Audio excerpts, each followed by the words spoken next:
James chapter 3. Ang dila. Mga kapatid, hindi pwedeng marami sa inyo ang maging teacher. Kasi alam nyo na mas mahigpit ang pagja-judge sa ating mga nagtuturo. Lahat tayo madalas magkamali. Pero kung never nagkakamali ang isang tao sa sinasabi niya, perfect siya at kaya niyang kontrolin ang buo niyang pagkatao. Kapag nilalagyan natin ng renda ang bibig ng kabayo, napapasunod at napapapunta natin ito kahit saan natin gusto. O kaya, isipin niyo ang barko. Ang laki nun at kailangan ng malakas na hangin para itulak yun. Pero, nakokontrol yun ng isang napakaliit na timon. Kaya, napapapunta ng kapitan ang barko kahit saan niya gusto. So, ganun din ang dila. Maliit ito, pero sobra kung magyabang. Isipin niyo na lang kung gaano kalaking gubat ang kayang sunugin na maliit na apoy. Parating apoy ang dila, isang mundo na puno ng kasamaan na nasa katawan natin.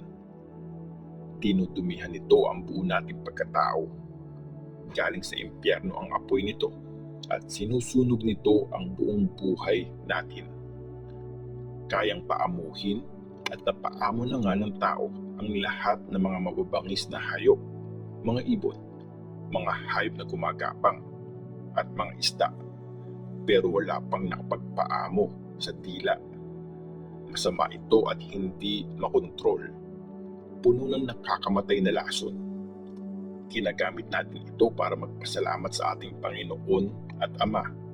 Tapos, ginagamit din natin ito para sumpain ang ibang tao na create na kagaya ng Diyos. Sa isang bibig lang nanggagaling ang pagpapasalamat at pagsusumpa. Grabe, mga kapatid, hindi dapat ganyan. Pwede bang lumabas ang tubig alat at tubig tabang galing sa iisang bukal?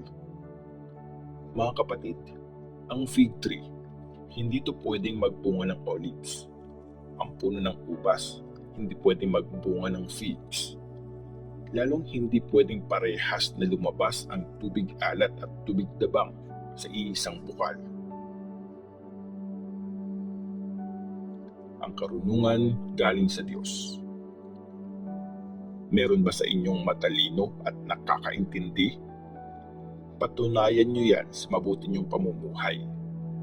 Ipakita nyo sa mga ginagawa nyo na humble at matalino kayo. Pero kung sa puso nyo, bitter kayo, naiinggit at puno ng mga selfish na ambisyon, huwag kayong magyabang o magmalaki para pagtakpan ang katotohanan. Yang ganyang karunungan, hindi yan galing sa langit. Galing yan sa mundo. Hindi yan sa Diyos. Sa demonyo yan.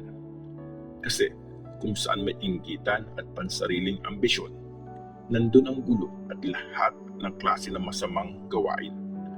Pero ang karunungan na galing sa Diyos, una sa lahat, pure, nakikipagkasundo sa lahat, mabait, pinagbibigyan ang iba, sobrang maawain, at nagbubunga ng mabubuting gawa, at hindi unfair o plastic.